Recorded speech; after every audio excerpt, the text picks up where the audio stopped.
Bonsoir mesdames et messieurs, bonsoir chers auditeurs, bonsoir chères auditrices. Bienvenue sur la plateforme Éclaireur Pro Vérité, la plateforme de la responsabilité, la plateforme du festin intellectuel.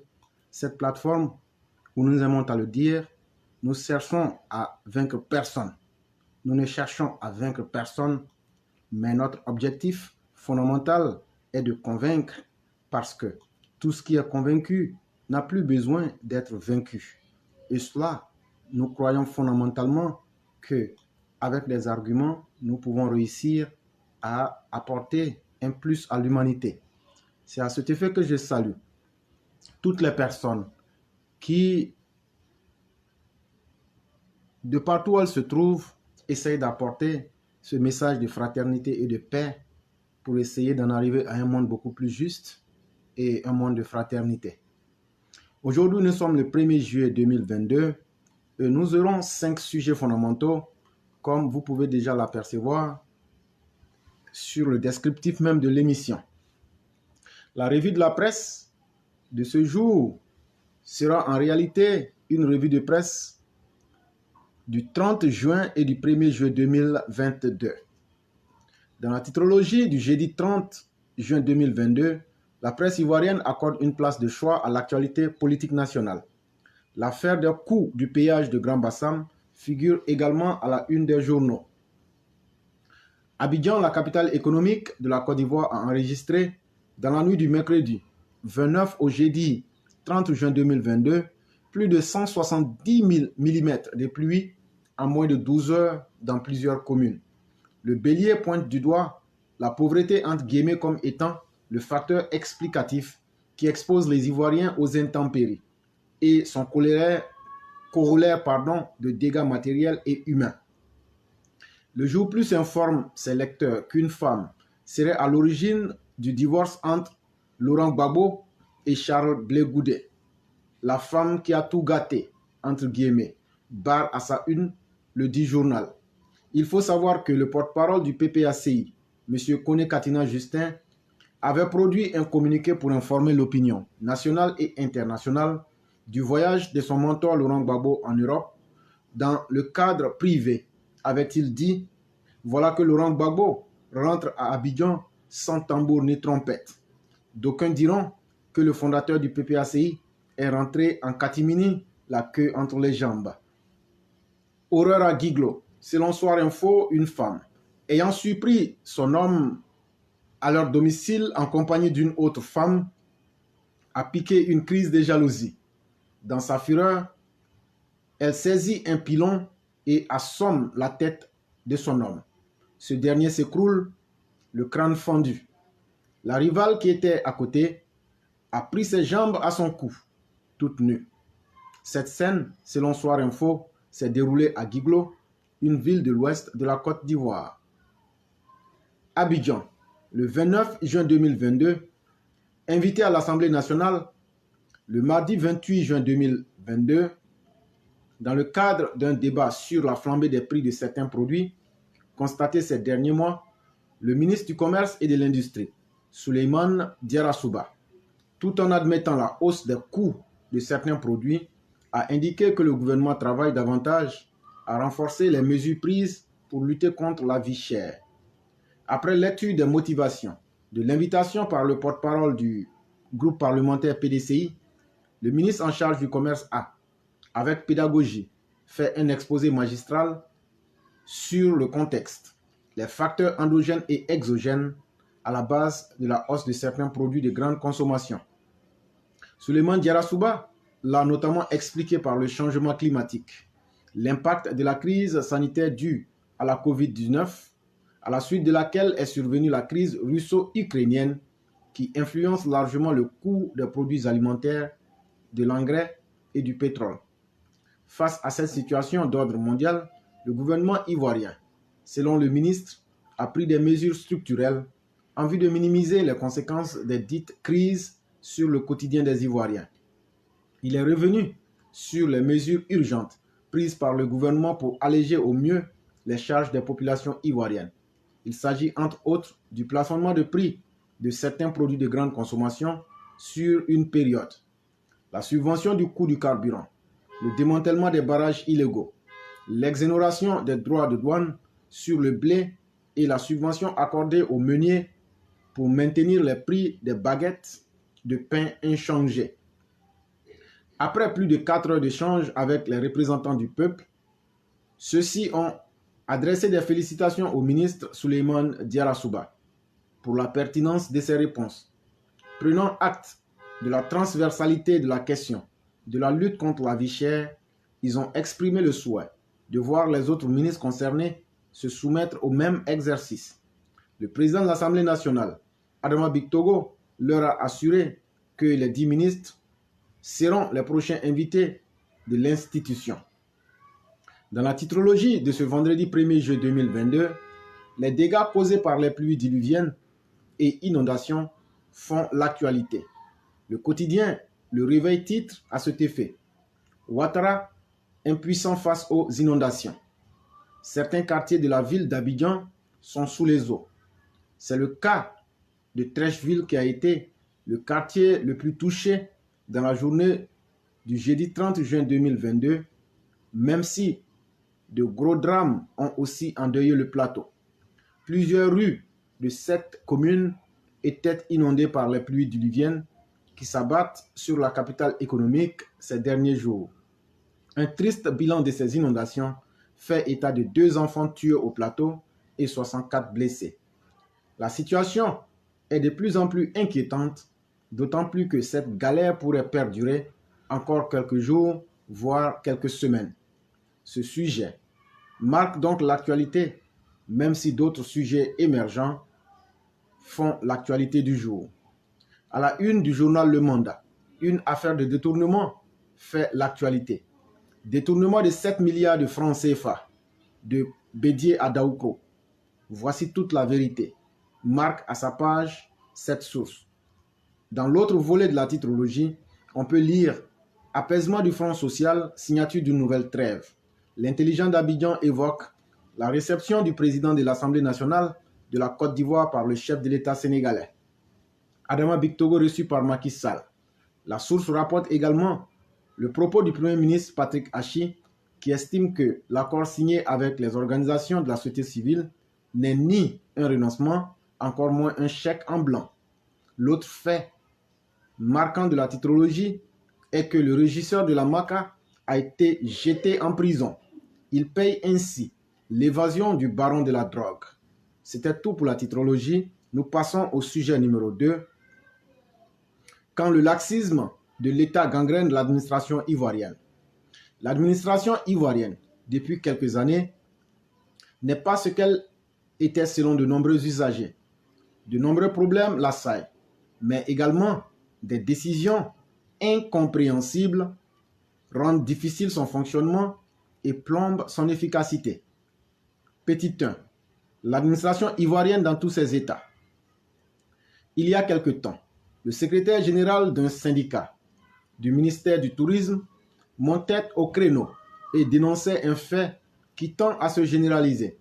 Selon ce syndicat, des directeurs centraux du ministère du Tourisme affectés à d'autres fonctions dans d'autres ministères sont partis, mais sans réellement partir de leur ancien poste. Ils ont pris service dans les postes de leurs nouvelles affectations sans pour autant libérer le tabouret qu'ils occupaient, continuant d'exercer bien qu'officiellement ils soient partis. Ces cas décriés et mis au grand jour au ministère du Tourisme ne sont pas isolés.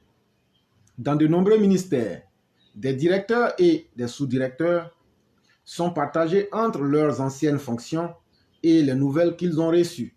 Cette incongruité, qui tend à se généraliser, laisse penser qu'en dehors de ces fonctionnaires, rien ne saurait marcher dans les directions. C'est à croire que ces directeurs sont les seuls à détenir le savoir et le savoir-faire au point de servir concomitamment dans 2 directions différentes. L'exemple qu'il nous a été donné d'avoir durant notre recherche pour le présent article, parmi tant d'autres, est celui d'un inspecteur de l'enseignement primaire, exerçant à l'intérieur du pays et qui occupe dans le même temps la fonction de sous-directeur dans une administration centrale. Petit 2. des agents contractuels et le copinage. Dans ces conditions, comment ces directeurs et sous-directeurs peuvent être efficaces et performants? Voilà donc la question posée. De quel temps dispose-t-il pour étudier des dossiers dans les deux directions différentes et répondre efficacement aux préoccupations des usagers? Ce mode de fonctionnement se rencontre dans de nombreux ministères. Par ailleurs, il est difficilement compréhensible la présence massive d'agents contractuels dans l'administration publique à un moment où de nombreux fonctionnaires entassés dans des bureaux exigus se tournent les pouces. D'autres encore, sans affectation après avoir servi ailleurs, sont obligés de se ronger les freins à la maison en attendant d'être rappelés. Les mauvaises langues affirment que ces contractuels, dont l'apport dans ces administrations n'est pas perceptible, sont des militants d'un parti politique à qui des promesses de recrutement avaient été faites. Ils sont donc dans l'antichambre de la fonction publique en attendant d'être recrutés après des parodies de concours d'intégration. Vrai ou faux, seule une enquête approfondie permettra de se faire une claire idée. Si au niveau de l'éducation nationale et dans une moindre mesure au niveau du ministère de la Santé, le recours aux contractuels est une nécessité absolue, ailleurs, dans l'administration centrale, cela révèle d'un copinage qui ne saurait prospérer. Petit 3. Qu'est-ce qui explique ce laxisme? On ne peut en même temps dénoncer un effectif pléthorique de fonctionnaires et avoir recours à des contractuels qui ne servent pas à grand chose et qui souvent tirent le diable par la queue. Il y a également d'autres faits qu'il est donné de voir au niveau de l'administration ivoirienne qui dépassent tout entendement, comme les nominations par exemple. Dans l'usage administratif, les directeurs centraux sont nommés par décret en conseil de ministres et les sous-directeurs par arrêté. Mais depuis quelques années, dans de nombreux ministères, des directeurs et sous-directeurs sont nommés par des arrêtés ou des décisions d'attente, en attendant que ces actes administratifs ne soient régularisés. Malheureusement, ces régularisations arrivent rarement, si bien que des directeurs et des sous-directeurs travaillent des années durant sous le couvert de ces décisions d'attente, sans percevoir les indemnités liées à leurs fonctions et sont relevés des dites fonctions. Qu'est-ce qui explique ce laxisme? Est-ce un moyen pour l'État de faire des économies substantielles ou une pure négligence? Cet état de fait est réel et peut être vérifié si l'on s'en donne la peine. Le cas flagrant de l'occupation de la cité administrative, précisément des tours A, B, C, D et E. La dernière préoccupation relative à l'administration ivoirienne est celle de l'occupation de la cité administrative, précisément des tours A, B, C, D et E. Au regard de l'état de dégradation avancé de certaines de ces tours, des directions centrales avaient été sommées de quitter les locaux qu'elles y occupent pour une réhabilitation. Il reste entendu que celles-ci retrouveraient leurs locaux dès que la réhabilitation serait terminée. À leur corps défendant, ces directions se sont retrouvées dans des locaux de fortune, squattant à plusieurs des bâtiments vétustes, exigus, n'offrant guère de conditions optimales du travail. Mais l'espoir de retrouver leurs anciens bureaux réhabilités est un élément motivant qui leur a permis de tenir le coup. Mais depuis la fin de la réhabilitation, peu sont les directions centrales qui ont retrouvé effectivement leurs anciens locaux qui auraient été attribués à d'autres et même à des structures privées. Selon ce qu'il nous a été rapporté, l'État ivoirien, dans l'incapacité de payer, l'entreprise qui a réhabilité ces tours a autorisé celle-ci à les exploiter jusqu'à hauteur des fonds investis pour la réhabilitation. Pendant ce temps, les directions peuvent toujours travailler dans des conditions exécrables, que cela ne me personne. Ainsi va le pays. Source Afrique sur 7.ci. Sujet numéro 3. Gouvernance. Ce que révèle le rapport annuel 2021 des Nations Unies sur la Côte d'Ivoire. Le système des Nations Unies vient de publier le rapport annuel 2021 sur la Côte d'Ivoire. Les voyants semblent être au vert pour le pays d'Alassane Ouattara. Ci-dessous, un résumé du rapport de 31 pages sur la Côte d'Ivoire. Et donc, vous allez me permettre de mettre le lien parce que quand tu parles, il faut parler avec des preuves. Et là, c'est un document de 31 pages. Et donc, j'ai fait un résumé en quelques lignes. Ça, c'est un exercice qu'on enseigne quand on est à l'école. On appelle ça la contraction de texte. Donc, je vais mettre le lien pour ceux qui veulent vérifier. Ça sera encore plus intéressant. Et donc, le lien...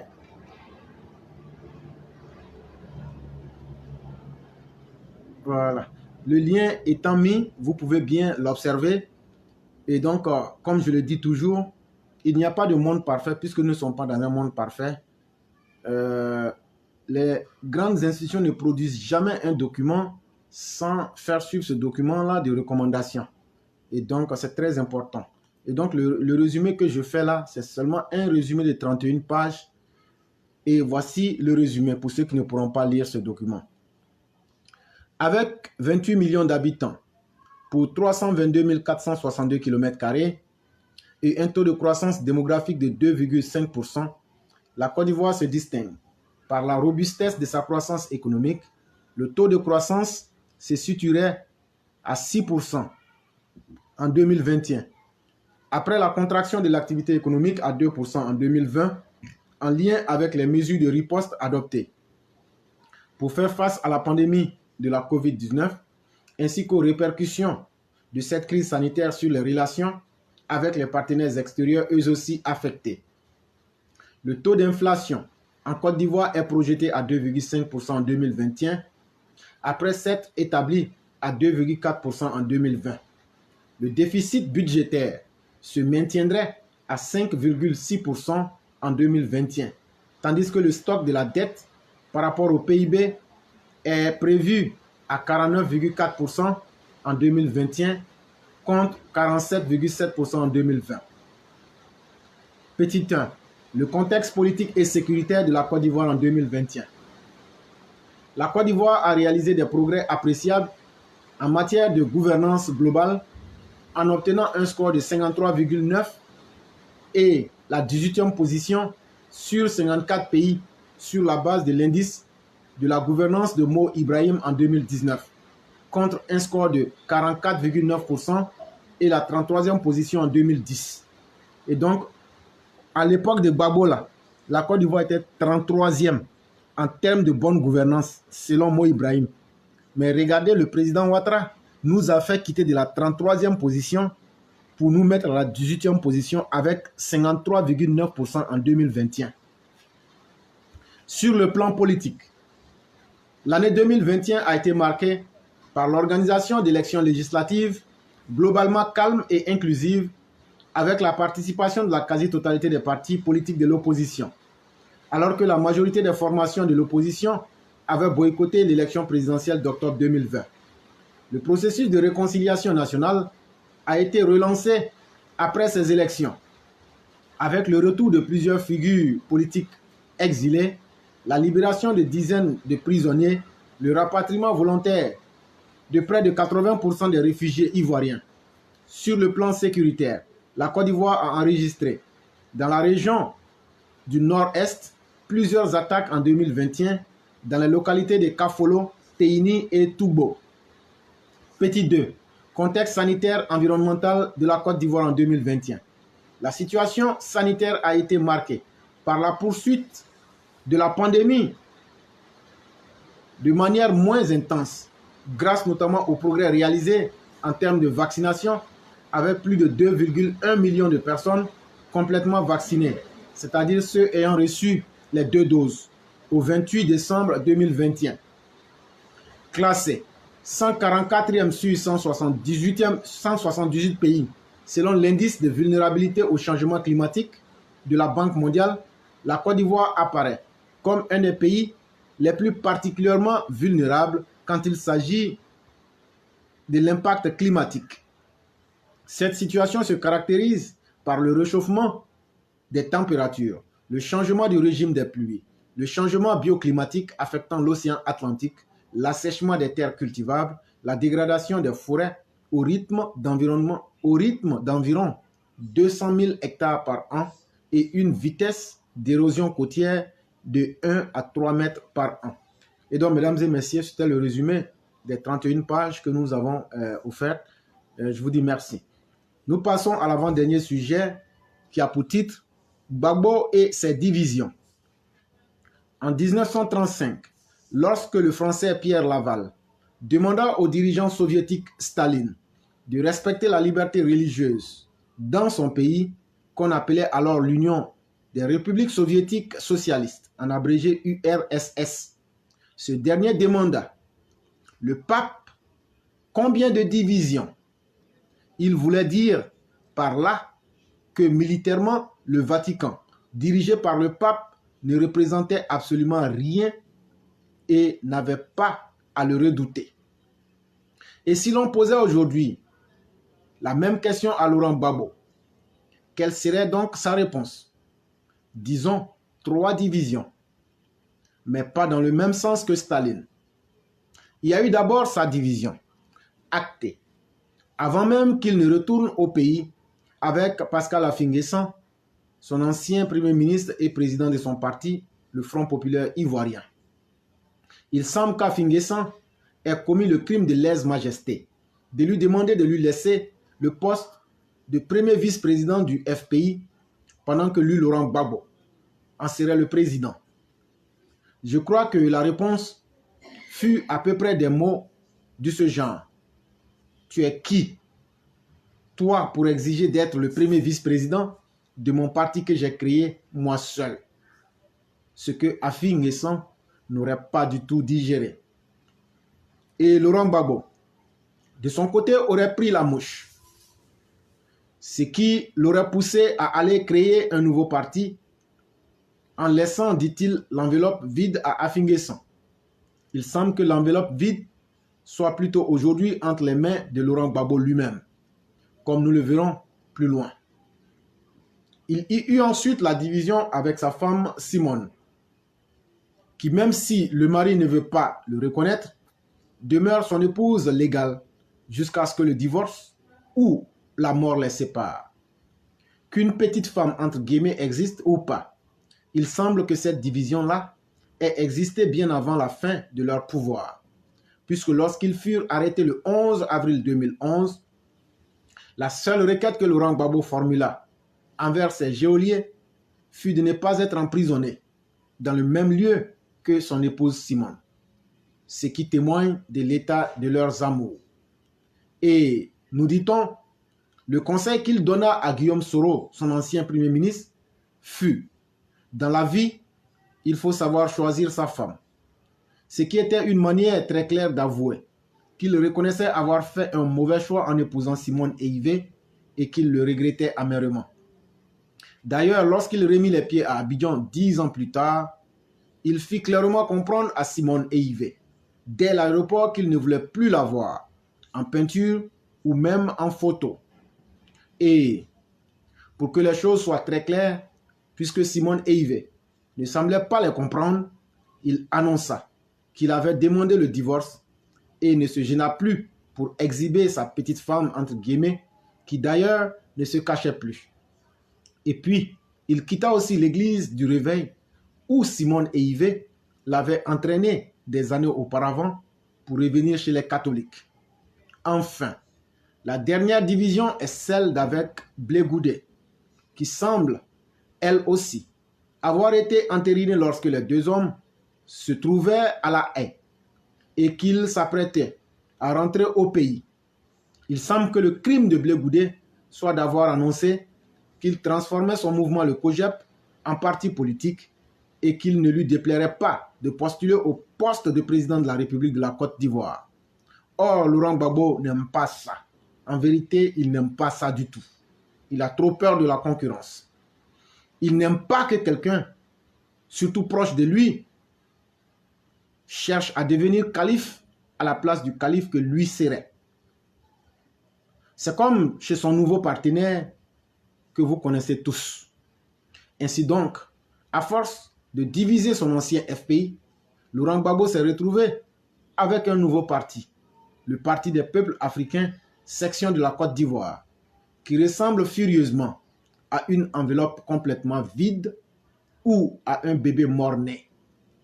Afin-N'Guessan a gardé une bonne partie de ses troupes du FPI, Simone et Blé Goudé aussi, en plus des femmes frustrées, délaissées et trompées de gauche, et Dieu seul sait combien il y en a dans ce pays. Et aujourd'hui, un bon nombre de militants qui sont restés avec Laurent Gbagbo commencent à se poser des questions. D'abord, leur leader est absent du pays depuis un certain temps et de folles rumeurs que je me garderai bien de relayer commencent à circuler. Et le parti s'achemine tout doucement vers un état comateux. Malgré tous les efforts méritoires entrepris par les journaux proches de ce parti pour donner le change, personne n'est dupe. Tout le monde a bien vu que le grand patron qu'est Laurent Gbagbo n'est pas au mieux de sa forme et que son parti manque cruellement de lignes directrices.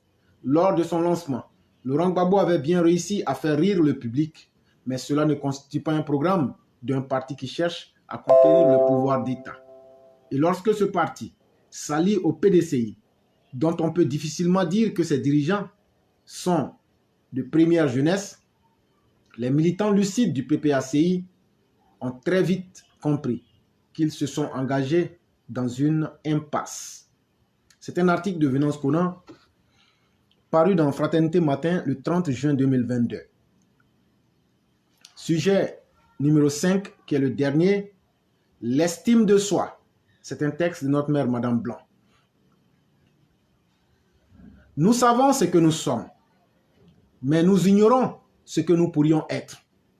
Cette citation de William Shakespeare est merveilleuse. Elle nous enseigne l'estime de soi qui est en elle-même l'évaluation d'une personne de sa propre valeur. Et pourquoi savoir qui suis-je? Il me faut constamment méditer, faire une introspection en vue de m'améliorer. C'est une quête de soi-même. Soit tu l'as fait et tu seras meilleur au fil du temps, soit tu refuses et alors ton évolution en restera négativement impactée. Le chemin qui mène à la quête de soi est semé de plusieurs obstacles qu'il faut savoir déceler et éviter. Il ne faut pas être imbu de sa propre personne au risque d'offusquer l'autre et de perdre tout crédit. Savoir rester humble et rester vrai. Mais surtout, avoir pour amis des personnes de qui l'on apprend. Si vous avez compris ceci, vous serez comme cet homme qui mérite aujourd'hui respect et considération et qui ne cesse de nous inviter au fil de ses directs à croire en nous-mêmes, à nous surpasser en visant le plus haut possible. Merci, éclaireur pro-vérité. En revanche, ceux qui, par ignorance ou par paresse, n'ont aucune notion de ce qu'est l'estime de soi, sont ceux-là qui se laissent acheter, de surcroît à vil prix. Le dernier prix auquel il se serait vendu fait mention de 50 €. De quelle dignité peut-on se prévaloir contre la somme de 50 €? Même la péripatéticienne des bois de Boulogne est mieux rémunérée. Si un être humain s'offre contre rémunération, il faudrait que ce soit honorable. Nous terminons avec cette pensée de Platon qui dit que la plus belle victoire de l'homme est la conquête de soi-même. Alors, chers vous, armez-vous et allez en vous-même. Et n'en ressortez que lorsque vous aurez trouvé le meilleur qui se cache en vous. Source Massiata Blanc. Très beau texte. Texte révélateur des caractères humains. Exhortation à s'améliorer. Merci, chère mère. Merci pour la beauté du texte. Merci pour votre abnégation. Merci à tous les élèves de la classe. Sans plus tarder, il est, je dirais, 16h00, puisqu'il est, 11h58 ici, et on va dire qu'il est 16h00 heure d'Abidjan. Tous ceux et toutes celles qui souhaiteraient poser des questions, vous pouvez déjà vous signaler et nous allons vous prendre. Et donc, c'est sans plus tarder que nous allons appeler la première personne qui voudra bien se signaler.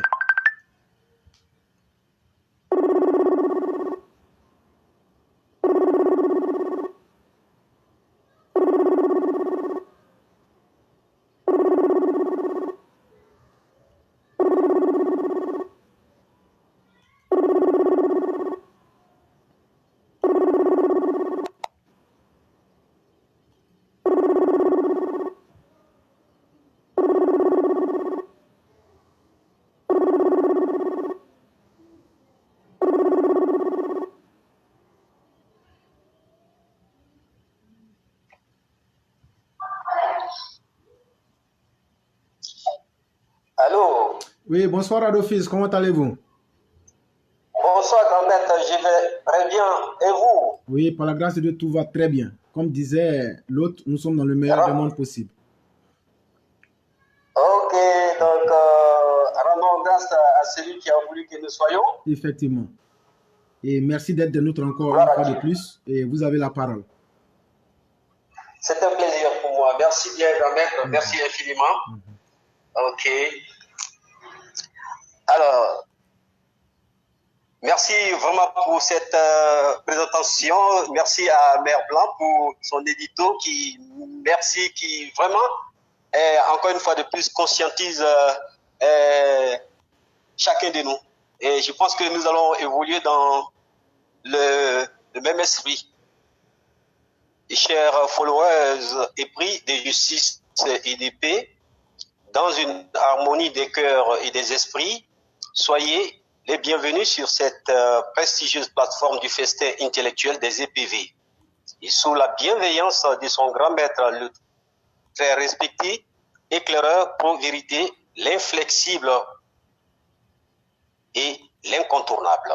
Et comme il aime à le dire si bien, et si humblement, et si modestement, si haut et si fort, sans aucune prétention, et je cite, « Nous ne cherchons pas ici à vaincre qui que ce soit, mais plutôt à convaincre à travers des idées positives, des réflexions intellectuelles, des analyses objectives et surtout des propositions constructives dans la vision et la démarche de notre très cher bien-aimé, respecté et respectable guide bâtisseur inégalable, cette fois éclairé, son Excellence le docteur Alassane Ouattara, président de la République et chef d'État.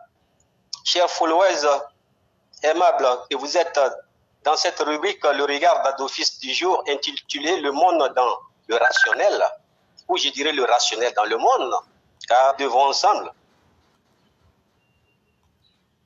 Et l'organisation culturelle, bien sûr, est quelque peu, je dirais même culturelle, de nos sociétés respectives. Et pour y parvenir, il faut des démarches et des approches rationnelles. Et comme le dirait l'autre, il n'y a rien de hasard sur la terre. Ne dit-on pas que le bon Dieu a créé l'homme à son image, mais lorsqu'on parle ainsi de cette image, mon frère de l'autre côté s'interroge si Dieu n'aurait-il pas une morphologie humaine semblable à celle des humains, ces créatures. Rentrer dans ce jeu serait un blasphème. Car au-delà de l'aspect physique, le mortel, l'homme est aussi et surtout esprit, l'immortel qui est dans l'âme. C'est de cette source lumineuse que prend forme notre vrai être, le subconscient. C'est pourquoi l'être humain est différent des êtres animaux ou animaux, comme vous le voulez. L'être humain est doté d'un cerveau qui lui permet dans sa quête perpétuelle d'un mieux-être, de réfléchir, de penser, d'analyser afin de faire des projections dans le futur. C'est à ce titre que nous constatons une société humaine en perpétuelle mutation. En effet, à l'image de son créateur Dieu, l'homme a réfléchi et trouvé des modes de vie qui lui conviennent dans un environnement spécifique. Et au fur et à mesure, la recherche des mieux-être, il a trouvé des techniques appropriées afin de matérialiser les idées, les connaissances, le fruit de moult réflexions, observations, analyses et expériences bien expérimentées. Les différentes expériences acquises ça et là au fil du temps donnent aujourd'hui une société dite moderne avec des valeurs, des modes de vie, des approches, des lois et autres qui la régissent. Il nous serait cependant impossible de vivre dans un monde où nous ignorons ses fondements et les béabas de son organisation culturelle et structurelle. Les différentes composantes de notre humanité, dans son existence et son organisation culturelle et structurelle, se basent, dit-on, l'humanité peut désigner à la fois, l'humanité bien sûr, c'est l'ensemble des individus qui appartiennent à l'espace humain avec des caractéristiques qui sont conformes bien sûr à une mode de vie. Et donc la société qui est une fiction légale, comme le dit le dictionnaire, qui confère à la personnalité juridique une entité économique formée de plusieurs personnes qui mettent en commun des biens, des droits, des capitaux ou des services en vue d'un objectif qui détermine leur convention. Et la communauté, qui est donc un ensemble de personnes unies par des liens d'intérêt, des habitudes communes, des opinions ou des caractères communs. On parle des communautés ethniques, linguistiques, économiques, commerciales, et j'en passe. Ils peuvent être d'un pays, d'une ville, d'un village et autres. Et quant à la nation, qui est l'ensemble des personnes qui vivent dans un territoire commun et donc conscient de son unicité. Des valeurs, on parle aussi d'État, qui est un groupement humain et qui est fixé sur un territoire déterminé et qui sont soumis à une autorité. Ça peut être dans un empire, une nation, un pays, un royaume, et que sais-je encore. Et quant à la République, qui est un régime politique où le pouvoir est détenu par un groupe de personnes sous le leadership d'un président élu. Alors donc c'est une organisation, la République, dans un pays dans lequel le pouvoir est exercé par des représentants élus par le peuple. En toute connaissance des causes, s'il y a des valeurs sociologiques, culturelles, religieuses et morales qui fondent toutes ces entités, il faut noter aussi qu'il existe des règles et lois qui régissent et réglementent le bon fonctionnement de toutes ces entités, organisations et regroupements. Parmi ces valeurs sociétales et cardinales, on peut énumérer les plus essentielles comme étant les jalons ou les bases de notre existence humaine. Je citais entre autres la tolérance. Et qu'est-ce que c'est que la tolérance? On nous dit dans le dictionnaire que la tolérance est l'attitude de quelqu'un qui admet chez les autres des manières de penser et de vivre. Il y a aussi ce qu'on appelle la clémence, et qui est par définition un terme pour décrire la pitié, la compassion ou la miséricorde montrée par quelqu'un vis-à-vis d'une autre personne. On parle aussi de repentance. La repentance, comme on le dit, c'est se convertir. C'est une action de changer d'avis. Et dans le domaine religieux, on parle de regret. Après, bien sûr, un acte et on se repentit. Maintenant, la justice, qui est un principe philosophique, juridique et moral fondamental, et suivant les actions humaines, elles doivent être approuvées ou rejetées en fonction de leur mérite au regard de la morale, c'est-à-dire le bien, du droit, de la vertu ou de toute autre norme de jugement des comportements. Et quant à la vérité, qui est issue du latin veritas, qui veut dire vérité, est dérivé du verus, qui est dit vrai, selon le dictionnaire, il faut la vérité en toute chose. Et le pardon, qui est le résultat de l'acte, bien sûr, de pardonner, la rémission d'une faute, c'est-à-dire laisser tomber une faute, quelle que soit la nature. Le pardon n'est pas cependant synonyme d'amnistie, qui est de dispenser quelqu'un d'une peine. La réconciliation, enfin, est l'action de rapprocher des gens qui étaient opposés ou fâchés les uns contre les autres.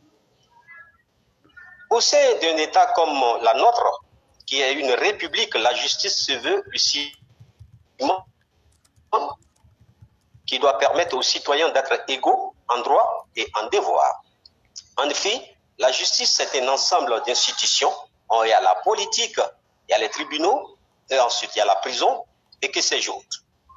Ces institutions imposent donc le règne des lois et son lien avec les principes philosophiques. Par ailleurs, il nous revient de faire la part des choses entre la science et la philosophie. En effet, on nous dit que la philosophie, en grec ancien, est composée du préfixe philéen, qui signifie amour, et du suffixe sophia, qui veut dire la sagesse et le savoir. Alors, partant de cela, on nous dit que la philosophie est une démarche qui vise à une compréhension du monde, et la vie, par une réflexion rationnelle et critique. La science est issue, quant à elle, du latin scientias, qui veut dire connaissance, savoir. La science, de ce fait, est la somme des connaissances, savoir, bien structurées, organisées méthodiquement pour obtenir un résultat palpable et matériel. Des observations, des expériences, des hypothèses et tout ce qui a droit d'être. Ce qui lie la science et la philosophie, et c'est bien sûr dans un domaine bien précis, c'est le réfléchir rationnellement. Le mot rationnel est ce qui est conforme à la raison. Bien sûr, dans une démarche bien méthodique, ce qui paraît logique, raisonnable et conforme au bon sens. Et la réflexion est tout ce qui peut apporter la contradiction et susciter souvent des polémiques. C'est donc conscient de toutes ces réalités historiques indéniables à la construction rationnelle de notre pays que les plus hautes autorités au sommet de l'État, dans un État sérieux, s'est doté d'institutions telles que la présidente de la République, le gouvernement, l'Assemblée nationale, le Sénat, le Haut Conseil des collectivités, la Cour constitutionnelle, la Cour suprême, la Cour des comptes, la Cour de cassation, et actuellement, il y a une Cour qui se veut, parce que la Cour des rois, des chefs de village et des cantons. Et toutes ces institutions travaillent en synergie d'action sous le leadership éclairé du guide bâtisseur, cette fois éclairé, et je nomme son Excellence le Président chef d'État, le Dr Alassane Dramane Ouattara. Alors, chaque citoyen ivoirien jouissant de tous ses droits civiques se doit de se conformer à la lettre, aux textes et lois qui régissent et réglementent notre État, bien sûr nation, dans une république démocratique et juste. Rien de tout cela ne saurait résister dans le temps et dans l'espace précis seulement si nous nous aimons et que nous remémorons de cette valeur si chère, l'amour avec grand A. Car il est écrit que nous devons nous aimer les uns et les autres comme nous a aimé notre Créateur Dieu. Chers followers, c'était là donc cet édito qui, ma foi, doit nous permettre de savoir que nous sommes dans une société bien hiérarchisée, organisée, structurée, où chacun de nous doit se conformer aux textes et aux lois et à des valeurs qui la régissent. Cher grand maître, c'était là pour moi aujourd'hui la fin. Je vous remets l'antenne. Merci, grand maître. Adolphus, comme j'aime te le dire à chaque fois, vous dire merci, ce serait une répétition inutile. Mais je constate qu'au fil des jours, vous vous bonifiez. Et regardez ce beau texte parce que moi, je l'ai appréhendé sur plusieurs aspects. Vous n'avez pas manqué d'aller de l'aspect supranaturel, c'est-à-dire le métaphysique, en définissant ce que c'est que l'homme au-delà même de son aspect physique. Et vous avez méthodiquement disséqué les différentes séquences pour venir nous montrer que la meilleure place pour un être, c'est de demeurer dans le social. C'est-à-dire que son caractère d'être social. Et donc, en interaction avec les autres, l'être doit apprendre à coopérer avec les autres. Et donc, vous avez parlé de la tolérance, du pardon et surtout aussi de la réconciliation, qui sont des mots très importants, mais seulement utiles pour ceux qui savent leur importance, mais qui aussi sont conscients même de leur valeur. Et c'est vraiment très important. Et vous avez dit que tout cela n'est possible que dans un environnement bien structuré, avec des règles sociales, des normes sociétales bien établies qui peuvent permettre à tous de vivre pleinement notre dignité, de vivre dans nos droits, mais aussi d'assumer les devoirs qui vont avec. Et c'est cela, le point même de la recherche du grand maître Alassane Ouattara. Regardez combien de fois le grand maître, que j'appelle l'autorité morale, depuis hier nuit j'ai ajouté ce nouveau mot-là, le Pygmalion 7 fois éclairé, le guide bâtisseur, arbitre vainqueur avant le match, et depuis hier nuit j'ai ajouté maintenant l'autorité morale suprême. Voilà. Et donc, si vous entendez, quand je vais dire l'autorité morale suprême, c'est Alassane Ouattara. Voilà. Et donc, regardez comment il a pu imposer toutes ces valeurs positives. La Côte d'Ivoire de l'irresponsabilité, nous en avons fini avec. La Côte d'Ivoire des proverbes sans tête ni queue de Laurent Gbagbo. La Côte d'Ivoire de l'alcoolisme de bas étage avec Bédier. Aujourd'hui, la Côte d'Ivoire est respectée et respectable à cause de la puissance d'un homme qui s'appelle Alassane Ouattara et qui montre aux Ivoiriens ce que c'est que faire même la politique, qu'est-ce que la politique elle-même et pourquoi faire la politique. C'est avec Alassane Ouattara que tout le monde voit cela et tout le monde comprend cela aujourd'hui. Et nous sommes fiers d'avoir voté pour cet homme, le grand maître, l'autorité morale suprême. Nous sommes fiers de l'avoir comme notre guide et c'est un plaisir pour nous. Et c'est grâce à l'autorité morale suprême que nous avons pu dénicher des personnes comme Adofis qui ne font que nous montrer au fil des jours les talents qui regorgent en eux-mêmes et qui nous en donnent. Et ça révèle clairement même de la nature de cette plateforme qui est une école. Il n'y a pas d'enseignants, il n'y a pas d'élèves, nous sommes tous au même niveau, c'est que nous avons soif d'apprendre. Et Adofis, vous venez de bien nous faire apprendre dans le festin intellectuel de ce soir beaucoup de choses qui vont encore étoffer notre connaissance, mais surtout nous améliorer dans l'existence. Vraiment, merci beaucoup.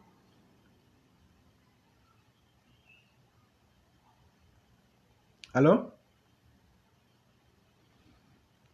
Allô? Il me semble qu'on a perdu Adofis, certainement pour des raisons de réseau. Donc, je vais dire merci à Adofis.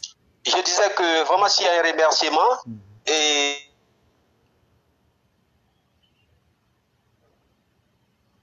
cela vous revient.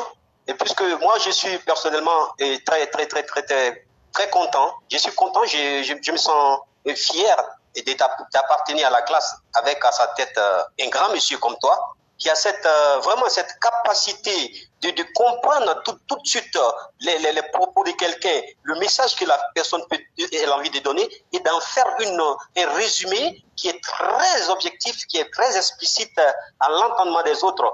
Je vous remercie et que Dieu vraiment sincèrement fortifie cette plateforme.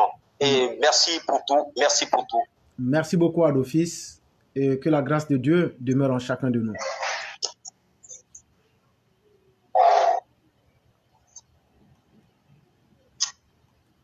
Et donc, mesdames et messieurs, nous disons merci à Adofis. Et comme nous le disons chaque jour, la classe reste ouverte entièrement à toute personne qui est dotée de bonne volonté et qui peut apporter quelque chose, ou bien même qui veut apprendre. Et donc, vous voyez que dans les deux contextes, nous sommes preneurs. Si vous avez quelque chose qui peut nous apporter, quelque chose que nous pouvons apprendre, nous devenons vos élèves. Mais aussi, nous qui ne sommes pas allés loin à l'école, qui ne connaissons pas beaucoup, la classe est la meilleure place pour nous de venir apprendre. Et donc de poser aussi beaucoup de questions. C'est à cet effet que nous allons prendre le deuxième intervenant qui a certainement des questions. Et comme je le dis, on va commencer donc véritablement le direct avec déjà les premières questions venant des autres que sont les auditeurs. Allô? Bonsoir, cher frère. Bonsoir, éclaireur. Comment vous allez? Je vais très bien, vous-même? Oui, ça va, ça va. Dieu merci. Et bienvenue sur la plateforme. Donc, je vous donne la parole. Ok, merci beaucoup. Je vous en prie. D'abord, je m'excuse pour la dernière fois. Non, non, non, vous n'avez pas. C'est pas un problème. Voilà. C'est pas un problème. Ok. Damana Pikas est en train de menacer. Il a fait un meeting la dernière fois à Yopougon, je ne sais pas si c'est au Baron Ba ou bien c'est où il dit même, il prédit des orages sur la Côte d'Ivoire. Nos autorités sont là, personne ne parle. On ne l'interpelle pas.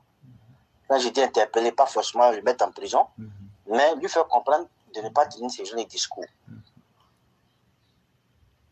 disait ça. Pour dire qu'ils attendent, ils attendent, comme on le dit, le match retour. Il prédit des orages sur la Côte d'Ivoire. Moi, ce que je déplore, personne ne parle. Bon, je ne comprends pas. Voilà pourquoi je vous pose la question, pour savoir vraiment qu'est-ce qui se passe avec nos cadres qui sont là au pouvoir. Regardez la dernière fois. Katina est venue raconter des mensonges sur la dette.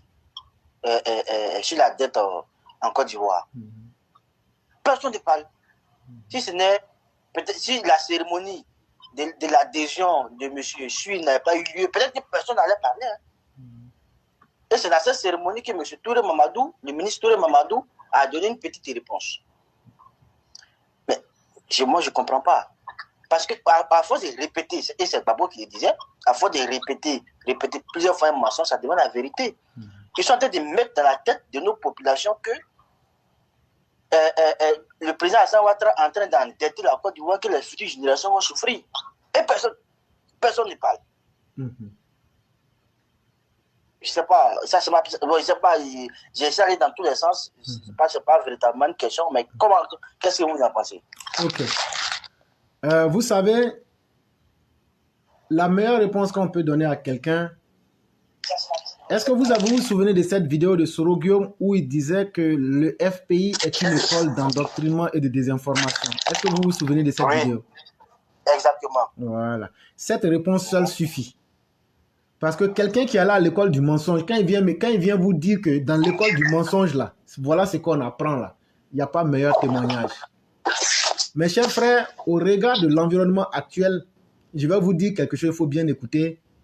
Nos opposants sont dépassés par le niveau où Alassane Ouattara a mis la politique. C'est-à-dire que vous prenez la politique en tant que réalité même qu'il faut expliquer. Aujourd'hui, ces opposants-là peuvent dire quoi qui peut convaincre les Ivoiriens? Quand on sait bien que eux-mêmes leur passage... Moi, je vois pas. Parce que les bilans parlent pour eux. Voilà. Et donc, il n'y a pas meilleur bilan et il n'y a pas meilleur résultat que le bilan. Or, on a connu ici le bilan de ces personnes qui n'était qu'un amoncellement de la mort, un régime mortifère et un régime de désordre. Et vous savez, je vais vous dire la vérité, c'est la haine qu'ils font ressortir et c'est le refoulement, comme disait Sigmund Freud. Quand tu ne peux plus contenir quelque chose, tu fais ressortir. Mais comme ils savent qu'ils ne peuvent pas confronter ce qu'ils ont à l'intérieur d'eux avec la vérité, donc ils procèdent par des injures. Quand on dit aujourd'hui que la Côte d'Ivoire est endettée, je viens de vous lire le bilan du programme des Nations Unies sur la Côte d'Ivoire. Ceux qui ont très bien suivi, le taux d'endettement de la Côte d'Ivoire est à 49,4%. Oui, j'ai suivi. Ça veut dire quoi? Ça veut dire que la Côte d'Ivoire est largement en bonne posture, puisque la norme voudrait qu'on soit à 60 ou 70%. Mais la Côte d'Ivoire n'a même pas atteint les 50%. Mais j'ai pris quelque chose que j'ai comparé. C'est très beau de parler, mais j'ai dit quelque chose aussi. Dans le bilan des programmes des Nations Unies, je ne sais pas si vous vous en souvenez, j'ai dit qu'aujourd'hui, la Côte d'Ivoire, en termes de bonne gouvernement... Il y a un bruit derrière vous, si vous me permettez, ça va beaucoup m'aider. Oui. C'est bon? Oui, si vous pouvez mettre ça sur mute. Et donc, je disais comme ça que, selon le document des Nations Unies que j'ai eu à lire aujourd'hui, quand vous prenez la bonne gouvernance dont il est question en Côte d'Ivoire, vous retrouvez la Côte d'Ivoire à la 18e place sur... Je vais regarder le document pour ne pas me tromper. Vous allez m'excuser. Oui. Voilà. Mais la Côte d'Ivoire a réalisé un progrès appréciable en matière de bonne gouvernance globale en obtenant un score de 53,9%. Et la Côte d'Ivoire se classe en 2021 à la 18e place. Alors qu'en 2010, c'est-à-dire lors du régime, ça c'est les indices de la bonne gouvernance selon Mo Ibrahim. Il faut bien préciser. Mais quand on reprend cette même Côte d'Ivoire en 2010, la Côte d'Ivoire avait un score de 44,9% et la Côte d'Ivoire était 33e sur 54. Même si on dit qu'on ne vaut rien là, quand on fait classement là, celui qui est 18e là, on l'appelle avant celui qui est 33e. Et donc là, dites-leur que tout ce qu'ils sont en train de raconter là, quand on fait la comparaison entre le régime, je ne parle même pas de moi, parce que si tu vois que je ne parle pas et je n'analyse pas moi-même, c'est pour ne pas qu'on vienne dire que tu es un fanatique de Ouattara, tu ne veux rien comprendre. Je prends des choses concrètes que je mets là. Ils n'ont qu'à venir nous dire ce que la fondation Mo Ibrahim a dit là. Ça vient de sortir en 2022 là. Est-ce que c'est faux ou est-ce que c'est vrai? Ils n'ont qu'à venir aussi nous expliquer. Ils n'ont qu'à venir nous expliquer qu'aujourd'hui, la Côte d'Ivoire où on est là, le stock de la dette par rapport au PIB, au produit intérieur brut, est prévu à 49,4%. Et en 2020, le stock de la dette était à 47,9%. Mais, chers frères, il faut leur dire, ce que je viens de dire là, si eux ne veulent pas, s'ils veulent endoctriner les gens là, à l'époque de Laurent Gbagbo, eux cherchaient à faire de la Côte d'Ivoire et ils ont rendu la Côte d'Ivoire tellement pauvre que c'est le régime de Laurent Gbagbo, de Damona Picasse, qui était heureux de dire que la Côte d'Ivoire a été admise comme pays pauvre, totalement endetté ou très endetté. Et donc, ce que je suis en train de faire, je vous fais des comparaisons. Et il n'y a pas meilleur que la comparaison. Là où eux, ils ont fait de la Côte d'Ivoire un pays pauvre, très endetté, Alassane Ouattara a fait de ce pays-là un pays totalement viable. Parce que la première chose qui se dégage aujourd'hui en Côte d'Ivoire, c'est que la gouvernance, là, c'est une gouvernance responsable. Et j'ai déjà donné les chiffres. Quand on fait la comparaison de l'aspect économique, allez regarder aujourd'hui où la Côte d'Ivoire est. Je ne crois pas qu'un pays qui se respecte sous le régime de Laurent Gbagbo, qui cherchait à être pays pauvre, très endetté et en était fier, Alassane aujourd'hui nous a ramené à un taux d'endettement de 49,4%. Voilà la vraie réalité qu'il faut expliquer aux Ivoiriens. Mais aussi, ce n'est pas fini. On me dira, mais c'est parce qu'il y avait la guerre. Mais je vous signale qu'au temps de Laurent Gbagbo, il n'y avait pas de terrorisme. Le terrorisme est beaucoup plus pernicieux que la petite guerre que Laurent Gbagbo a connue. Mais Alassane Ouattara tient. Et aujourd'hui, en 2021, on a eu plusieurs attaques terroristes à Kafolo, à Teini, à Toubo, sans oublier les attaques sporadiques dans l'ouest de la Côte d'Ivoire. Mais Alassane Ouattara a su imposer la paix parce que c'est un dirigeant qui se donne les moyens de pouvoir exercer son pouvoir et qui a compris que les mots ne suffisent pas. On n'a pas élu, on ne met pas un dirigeant à la tête d'un pays pour venir se justifier. Le meilleur justificatif d'un dirigeant, c'est d'être capable de matérialiser cela en termes de résultats, c'est-à-dire de résultats de travail. Et aujourd'hui, si eux-mêmes ils ont fui leur exil pour revenir en Côte d'Ivoire, là, c'est parce que la Côte d'Ivoire inspire confiance. Sinon, si la Côte d'Ivoire n'inspirait pas confiance, là, eux-mêmes n'allaient même pas accepter de venir. Parce que chacun de nous, au fond de nous, recherche le bonheur. Mais le bonheur qu'eux n'avaient pas voulu donner aux Ivoiriens pendant leur régime, là, aujourd'hui, Alassane Ouattara a donné ce bonheur et est allé au-delà. À tel enseigne qu'aujourd'hui, eux-mêmes, ils courent pour venir. Sinon, s'ils sont garçons, le 11 avril, l'état dans lequel ils ont laissé la Côte d'Ivoire, là, si on retourne la Côte d'Ivoire dans ce même état qu'on leur donne là, eux, ils peuvent faire quoi? Même 1000 ans, ils ne pourront rien faire.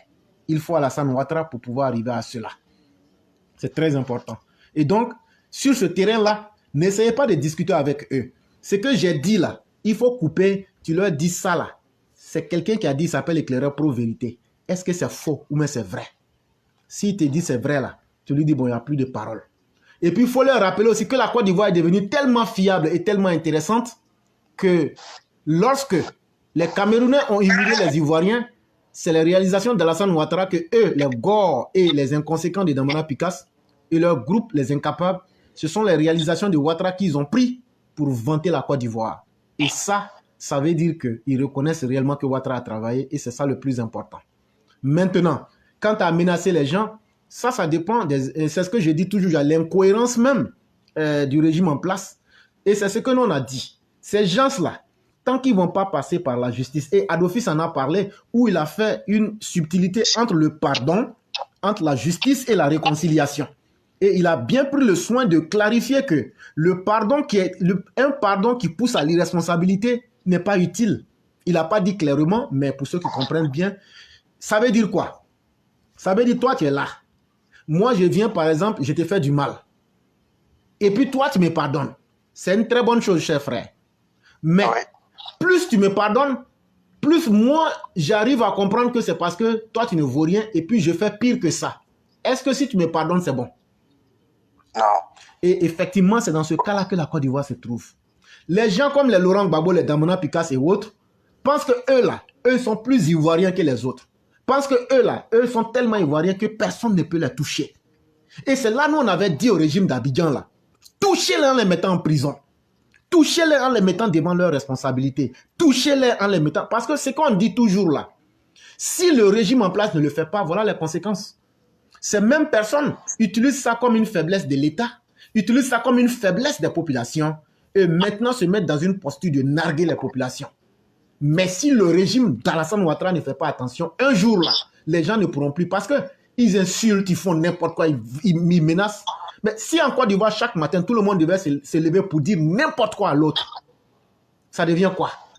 Et donc, un jour là, ils vont le faire et ça va apporter un débordement parce qu'ils vont faire ça sur des gens ou même un groupement de personnes qui va dire nous en avons marre et quoi qu'il advienne, adviendra.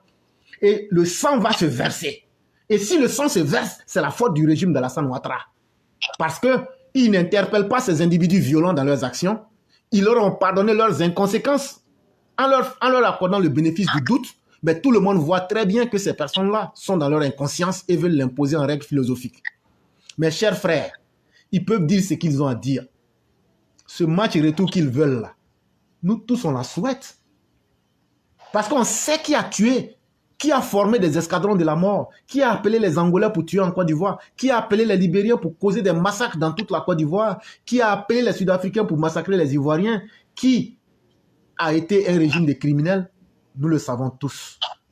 Et s'ils pensent que, parce qu'Alassane Ouattara essaie de faire avec eux en leur pardonnant, moi je l'ai toujours dit ici, nous, en tout cas moi, je ne leur pardonnerai jamais tant que je n'aurai pas rendu mon coup. Et je l'ai dit, si l'État prend ses responsabilités et soumet ces personnes à la justice, je m'en tiendrai aux ordres de l'État. Mais si l'État faillit, en ce moment, je vais exercer mon droit de talion. Dès que j'en aurai l'occasion, je n'hésiterai pas à faire la même chose que vous avez fait à ceux que vous avez fait trépasser. Ça, moi, je le dis tous les jours. Si les autorités d'Abidjan veulent, ils peuvent m'arrêter. Mais je vais leur demander, est-ce que vous avez rendu justice pour les victimes? Est-ce que vous avez honte de vos propres militants qui ont été des victimes? Voilà un régime qui est en place. On a tué tes propres militants, mais aujourd'hui, le régime d'Alassane Ouattara a honte de juger les bourreaux. Les bourreaux. À telle enseigne même que ces personnes finissent par penser qu'elles sont plus humaines et sont plus ivoiriennes et donc elles n'ont pas de limite. Voilà l'erreur que le régime Ouattara a fait. Et aujourd'hui, on se demande même si le régime Ouattara n'a pas honte de ses propres victimes.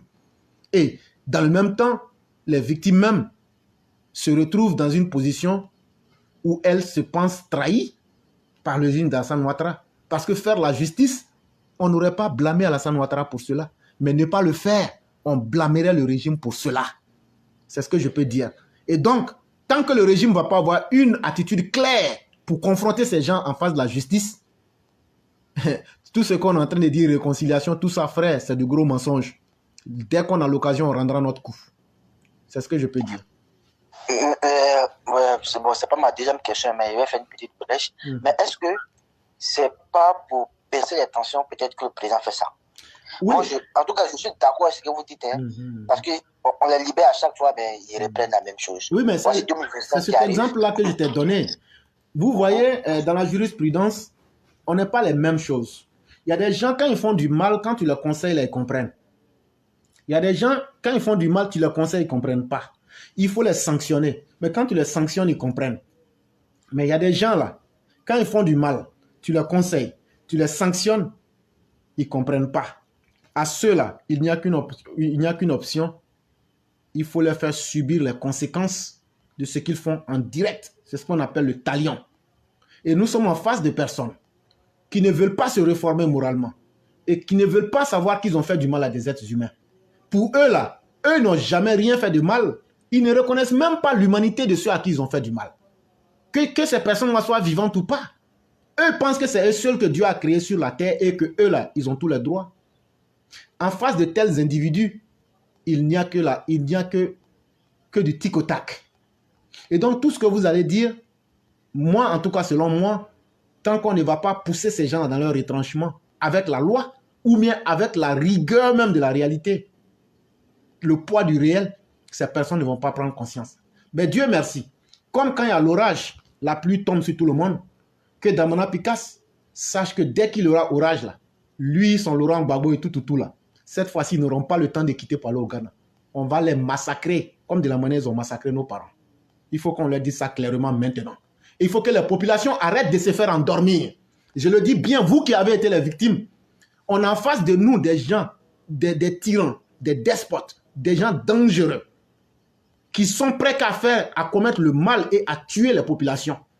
Parce que leur haine et leur jalousie est telle que non seulement ils n'acceptent pas le bon travail d'Alassane Ouattara, mais il faut tout faire pour nous ramener à une situation où le travail de Ouattara même, il faut qu'on gâte. Ils veulent même voir le travail de Ouattara détruit. Mais nous, dans ce cas, qu'est-ce qu'on fait? Si on a l'occasion, on va défendre le travail du président Ouattara. Ou bien Alassane Ouattara doit nous dire que si quelqu'un nous gifle, on doit tendre la joue gauche ou droite. Je crois que chacun est suffisamment grand garçon. Chacun peut assumer son destin.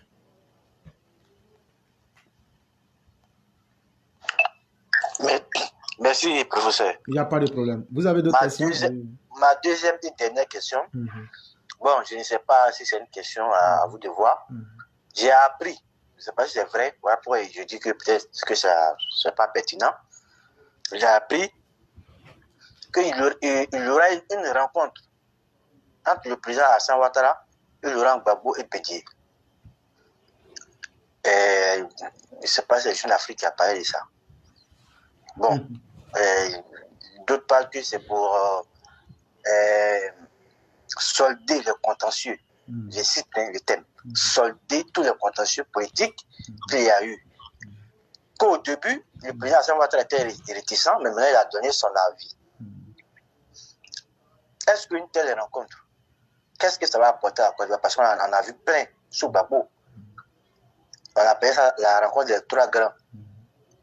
Mais ça n'a pas empêché Gbagbo de tenter de confisquer le pouvoir en 2010. Si le président Alassane Ouattara se met avec Bédié et Gbagbo aujourd'hui pour discuter, est-ce que ce n'est pas montrer à la communauté nationale et internationale qu'on a des choses aussi à se reprocher? Notamment ce ils ont appelé le troisième mandat. Voilà, voici ma dernière question. Ok. Vraiment, merci beaucoup, cher frère. Et je vais te dire comme ça que la recherche de la paix, là, c'est quelque chose qui ne cesse jamais. Mais on recherche la paix avec qui et dans quel contexte? Voilà les vraies problématiques. La rencontre, je ne sais pas, je l'ai lu aussi quelque part dans quelques articles, mais peut-être avec moins de détails. Et j'aurais souhaité, si peut-être vous aviez pu le lire, on nous dit de solder les contentieux. Alassane Ouattara n'a aucun contentieux avec qui que ce soit. Est-ce que Alassane Ouattara a causé du tort à un Ivoirien? Je ne le pense pas. Est-ce qu'Alassane Ouattara n'a pas assumé sa responsabilité de diriger les Ivoiriens? Je crois que tout ce qu'il a juré, il les a tous respectés. Maintenant, si rencontre il doit avoir, il peut toujours en avoir des rencontres entre les hommes politiques, parce que quand ils se sont rencontrés en juillet, les gens ont dit que le monde se porterait mieux. Nous, on a dit que le monde ne se porterait que plus mal. Mais la réalité Après cela, Alassane s'est rendu compte que Laurent Gbagbo est un ingrat de première classe. Chers frères, cette rencontre, même si elle doit avoir lieu, c'est juste dans la forme, parce que chacun veut tirer sur lui aujourd'hui le manteau de faiseur de paix. Mais c'est une rencontre hypocrite. Je le dis bien, c'est l'hypocrisie notoire et sociale, parce que chacun veut donner une image. Le président Alassane Ouattara, qui est le garant des institutions de la Côte d'Ivoire, ne va jamais s'opposer à une rencontre, ne serait-ce que pour l'image de la Côte d'Ivoire et lui-même son honorabilité. Mais qu'est-ce qu'on va retirer là-dedans? Ils ne retireront rien. Et Alassane Ouattara n'est pas celui qui est en position de faiblesse. Alassane Ouattara n'est pas celui qui demande qu'on lui donne sa rente viagère. Alors que Laurent Gbagbo est en train de crier partout qu'il ne reçoit pas sa rente viagère malgré sa médiocrité notoire. C'est de cela qu'il est question. Il s'en va négocier pour qu'on libère ces prisonniers, comment on appelle, ces criminels de guerre, pour qu'ils puissent reprendre la guerre. Est-ce que tu vas me dire qu'Alassane est suffisamment bête pour libérer des criminels, des gens qui ont le sang sur la main, et alors qu'Alassane Ouattara lui a déjà dit cela en juillet, qu'il ne les libérerait pas. Et donc, c'est une rencontre qui peut avoir lieu, mais c'est pour se foutre de la tête, c'est pour se foutre du président Alassane Ouattara. Et donc, pour nous, ça sera un non-événement. Et chers frères, je peux t'assurer que cette rencontre-là, comme je l'ai dit en juillet passé, ça n'apportera rien de nouveau sous les cieux. Et donc, sois serein, c'est juste du vous-vous-là pour nous et le monde continuera. Pardon, professeur, excuse-moi, il y a une petite question. En fait, beaucoup de personnes disent qu'il y a beaucoup de pro-Soro qui sont en train de négocier. Et aujourd'hui, en tout cas, les cyber-militants du RHDP, en tout cas, n'ont pas été tendres avec Guillaume Soro. En tout cas, vous avez joué votre rôle. Et ça, de ce côté-là, moi, je suis fier de vous. Tous les cyber-militants RHDP ont mis Soro à sa place. Mais, ils sont en train de négocier avec le régime. À Fouzatabama, la mine, la dernière fois vous avez parlé de ça. Est-ce que si demain, ces gens-là réintègrent le RHDP, comme on a vu avec le Soro Kanigui et tout, ça ne vous mettra pas, vous, cyber-militants, en danger? Parce que vous avez pris vraiment des positions tranchées. Et c'était à juste mesure, parce que aucun Africain, avec la valeur qu'on a, pouvait accepter les propos que Guillaume Soro a tenus. Mais ceux-là, c'est des gens dangereux. Et moi, j'ai peur, en tout cas, pour tous ceux qui se sont affichés, qui ont pris position contre Guillaume Soro. Parce que des gens disent que c'est un homme rancunier qui n'oublie jamais. En tout cas, moi, j'ai peur pour vous. C'est pas une question, mais voici ce que je voulais dire pour finir. Ok, il n'y a pas de problème. Je peux même prendre ça comme un avertissement ou une menace. Mais toujours est-il que je répondrai ceci. Même le fait de vivre là, c'est déjà un risque. Donc là, un vrai garçon n'a pas peur de ce qu'il va assumer. Même leur Soro Guillaume là, un jour il va mourir aussi. Et les gens qu'il a tués là, il va rendre compte d'une manière ou d'une autre. Chers frères, ceux qui ont peur de s'assumer, c'est eux qui disent « je ne sais pas de quoi demain est fait ». Une chose est sûre, les pro-Soro sont en très mauvaise posture. Tout dépendrait de la position d'Alassane Ouattara. Et on le dit ici, même si Alassane Ouattara pardonne à Soro Guillaume, nous autres, on ne va pas lui pardonner. Mais ça ne fera que nous distancier pour prendre nos distances et puis maintenant regarder la suite. Comment Soro va les massacrer méthodiquement. Et on a déjà tellement parlé de tout ça ici et on a tellement expliqué. Quand le diable est en faiblesse, il négocie, il s'habille en Prada, mais il revient toujours pour vous avoir de la manière la plus fatale possible. Si le régime d'Abidjan veut, ils peuvent s'amuser à croire en Soro Guillaume ou à ses opposants ivoiriens. Aujourd'hui, il ne faut pas se blaguer. Ce n'est pas seulement Soro Guillaume, c'est toute l'opposition. Et donc, c'est des personnes-là, s'ils ont ne serait-ce qu'une minute, très peu. Ne pensez même pas que ce soit les cyberactivistes. La majeure partie des cyberactivistes sont en Occident. Est-ce que ne pas venir en Côte d'Ivoire, est-ce que c'est un crime qui peut tuer? Mais si tu te sens menacé en Côte d'Ivoire, tu ne viens pas, c'est tout. C'est tout. Mais ce que je peux dire dans la vie, chacun assume son destin. Soro Guillaume ne peut pas nous effrayer parce qu'on a montré ses limites. Et aujourd'hui, le mal qu'il a fait là, il faut qu'il paye. Et nous, on va préférer assumer le poids de la vérité en nous opposant à la forfaiture et au mal plutôt que d'être parmi les peureux qui vont dire non, je ne sais pas de quoi demain est fait. mais on est tous des grands garçons. Quand on est venu défendre la dignité de Ouattara, là, si on ne le faisait pas, là, les conséquences auraient été plus fatales. Parce que ces cyberactivistes RHDP, à travers leur communication, ils ont empêché beaucoup de mauvaises actions de Soro Guillaume. Et ça, on ne le fait pas à cause de nous-mêmes, puisque pour la majeure partie, on est en Occident. On le fait pour les parents restés en Côte d'Ivoire et pour les Ivoiriens. C'est pour eux qu'on le fait. Et donc, dans la vie, là, tout le monde ne peut pas se sacrifier. Mais ceux qui se sacrifient, en tout cas pour ma part, ces personnes sont conscientes de la charge qu'elles doivent porter. Et pour moi, la peur, ça ne fait pas partie du domaine sur lequel je spécule. C'est ce que j'allais dire. Ok, merci beaucoup, professeur. Je suis à l'écoute. Merci beaucoup et vous passez une excellente soirée. Merci beaucoup. Merci beaucoup.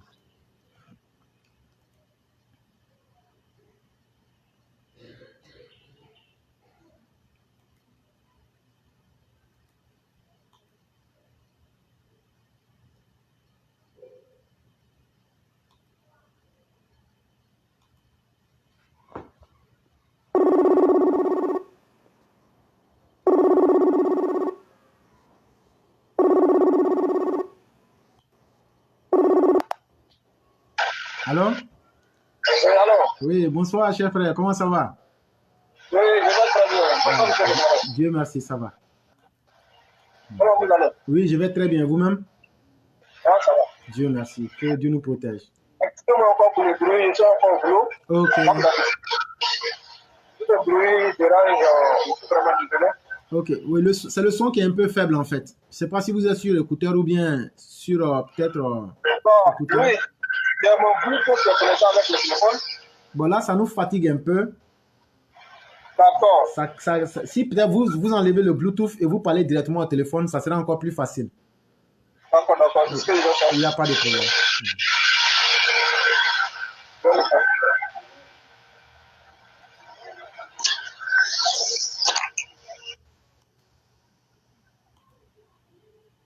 Maintenant, vous m'entendez? Oui, oui, maintenant c'est bon. Vous pouvez parler.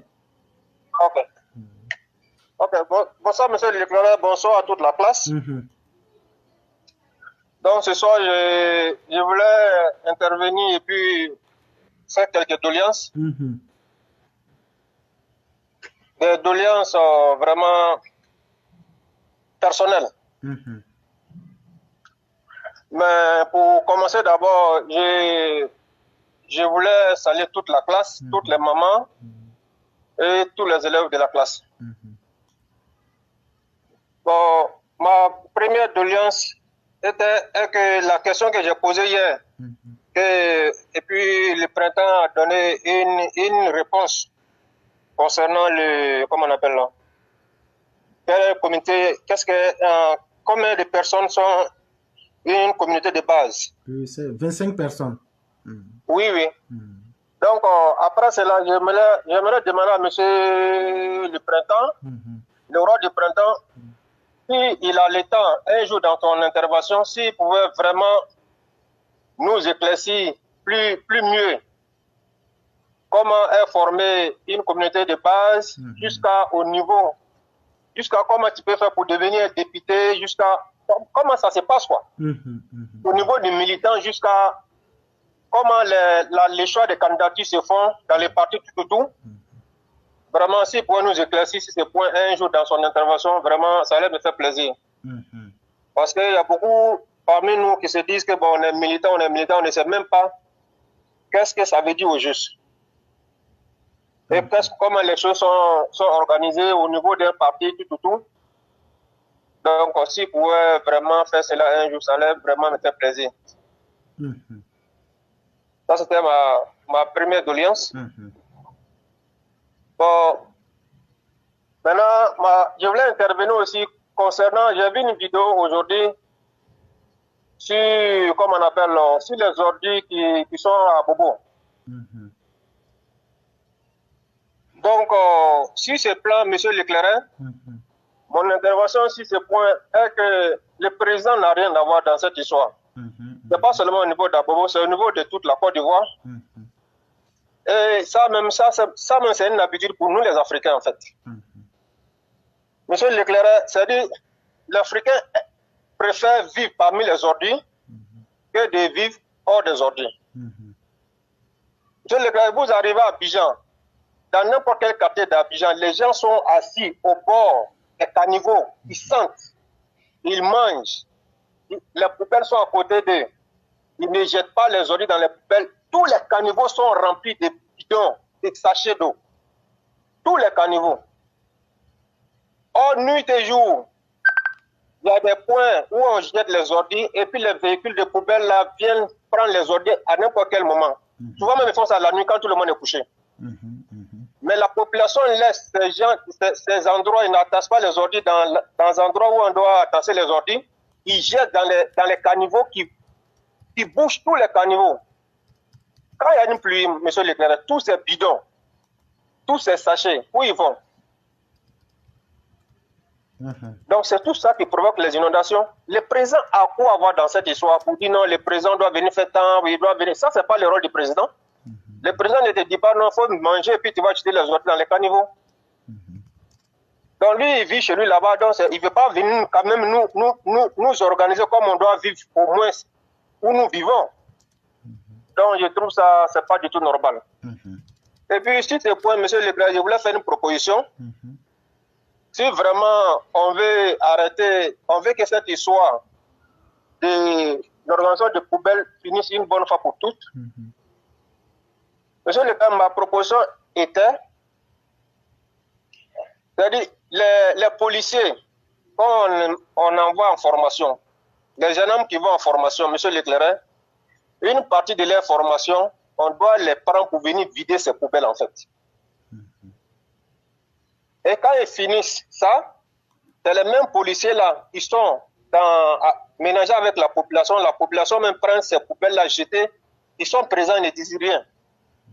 Maintenant, pendant les formations, quand on va les faire vider ces sales poubelles, les faire nager dans ces poubelles, dans ces caniveaux, quand ils vont quitter dans les formations, et ils seront affectés dans les différents postes, je pense que quand ils vont voir une population en train de jeter des poubelles, ils vont l'interdire immédiatement ou bien l'interpeller.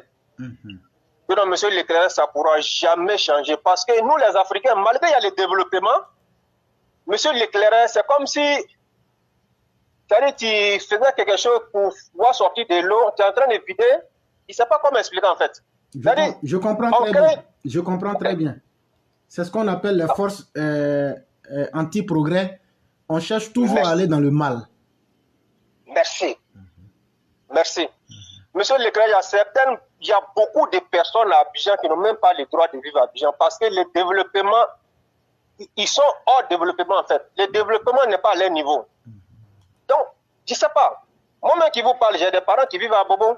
J'ai des parents qui vivent dans les différents quartiers d'Abidjan. Quand je vais à Abidjan, monsieur Leclerc, c'est-à-dire tu vois les ordures dans les caniveaux. Ça sent, les gens sont, ça ne les dérange pas. Quand il y a un petit problème de pluie ou bien un grand problème de pluie, on dit non, c'est le gouvernement, c'est tant. Tout ça, ce n'est pas le gouvernement. C'est pas le gouvernement. Donc, c'est ce que je voulais dire concernant ces points. Ok. Vraiment, cher frère, je suis totalement d'accord avec vous. Et c'est pourquoi, même si tu remarques, j'ai mis le titre, j'ai dit je veux avoir les avis. Parce que non seulement critiquer les choses, c'est facile, mais il faut aussi prendre la mentalité des gens. Je voulais aussi tester la mentalité des gens. Il y a saleté, mais qui fait la saleté? Qui crée la saleté? De là où vous êtes, ou bien à New York, là, tu peux jeter un morceau de même ça ne rentre même pas dans la tête, là. Mais chez nous aussi, on veut que les choses s'arrangent. Vous avez bien dit, Alassane Ouattara n'est pas au niveau de venir curer les trucs ou bien de s'occuper. Les maires, là, ils reçoivent des financements pour pouvoir faire ça. Et chaque commune reçoit ce qu'il faut à la taille. C'est la faute des maires si les communes ne sont pas propres. Il faut avoir le courage de se le dire. Et deuxième chose, il faut que nous-mêmes, on arrête d'être comme des cafards. Tout le monde dit on n'aime pas la saleté, on est surpris que les caniveaux sont bouchés, c'est bien vrai. Mais toi qui jettes bidon, et ces bidons là-bas se fondent pour devenir l'eau. Et nous-mêmes là, on ne fait pas d'efforts. On pense que non, la société qui vient transporter là, et les saletés là, quand elle prend les saletés, ça n'existe plus. C'est pas comme ça que ça se passe. Et donc, autant on peut critiquer peut-être certaines autorités qui ne jouent pas leur rôle de nettoyer, autant nous-mêmes, les populations, nous sommes aussi à accuser dans un certain sens. Et au niveau de la police, je dirais qu'il y a une police municipale qui peut même veiller à la bonne application de ces lois-là, puisque la police nationale a d'autres assignations qui ne rentrent pas dans ce cadre-là. Mais toujours est-il que quand même, la question et le problème est là. Il faut qu'on apprenne à assainir nos environnements pour éviter que nous-mêmes ne soyons les premières victimes. C'est ce que j'allais ajouter. D'accord. Merci, monsieur l'éclaireur. Parce que nous, les Noirs, en fait, c'est la violence souvent qui nous arrange. Vous voyez autant de Gueye, il n'a pas fait tout ce qu'il a fait, tout n'a pas été mauvais. Autant de Gueye, monsieur l'éclaireur, tous les quartiers, quand on dit les militaires viennent dans tel quartier, tout est propre. Parce qu'ils ont peur. Mais le président est tellement doux avec tout le monde. C'est pas lui qui va vraiment faire tous ces genres de choses pour nous. Souvent, il faut nous forcer quand même pour qu'on vraiment on essaie de se redresser. Donc, je ne vais pas aller trop loin puisque je pense qu'il y a beaucoup de personnes. Demain encore, je vais essayer d'intervenir. Il y a quelques sujets aussi à parler de ça. Il n'y a pas de problème, cher frère. C'est moi qui te dis merci d'avoir été très efficace. Et surtout, retiens ceci. Il ne faut jamais vivre ta vie pour chercher à plaire à quelqu'un. Parce qu'une fois que tu n'existes plus, personne ne pense à toi. Merci. Merci beaucoup et vous passez une excellente soirée. Merci à vous aussi. Je vous en prie.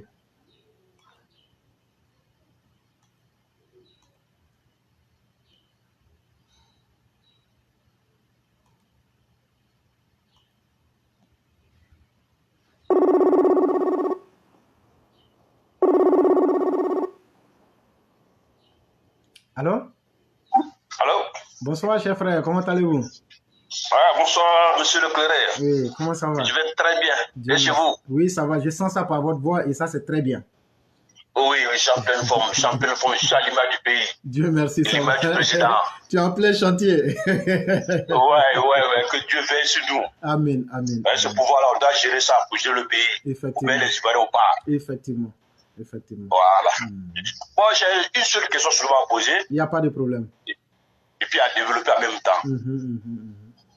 Voilà. Hier, je devais intervenir hier, mais malheureusement, je n'avais pas le temps. Sérieusement, hier. Bon, j'ai dit bonsoir d'abord aux élèves de la classe, à tous les auditeurs, les auditrices. Et maintenant, ma question, c'est le cas de Mabri Touakeuse. Je voulais savoir si Mabri Touakeuse est revenu dans le parti RADP. Je voulais savoir ça, quoi. S'il est revenu dans le parti. Non. Il n'est pas revenu et lui-même l'a dit. Il va prendre son envol pour essayer son destin tout seul. Ce qui est très responsable. Et c'est ça même notre souhait même aussi. Que chaque personne fait montre de sa qualité et les Ivoiriens vont choisir. On n'a plus besoin de s'accrocher à des gens et puis faire du bruit. On veut voir la valeur de chacun. Et c'est pourquoi il a dit aussi à ses parents de l'Ouest qu'il ne faut plus qu'ils vont voter des gens qui ne soient pas de l'Ouest. On a aussi compris ce message-là. Ça, c'est bien ça. Parce que tu vois pourquoi j'ai posé cette question. Parce que hier, il y a un frère, je sais pas, c'est le frère d'Akobo là. Il avait la réunion après à 19h.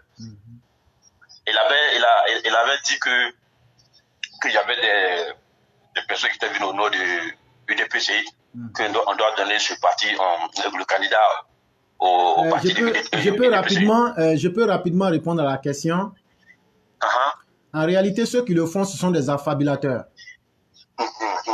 Quand moi je parle du RDR ici, tu trouves des gens qui disent mais pourquoi on est RHDP mais tu parles du RDR, non?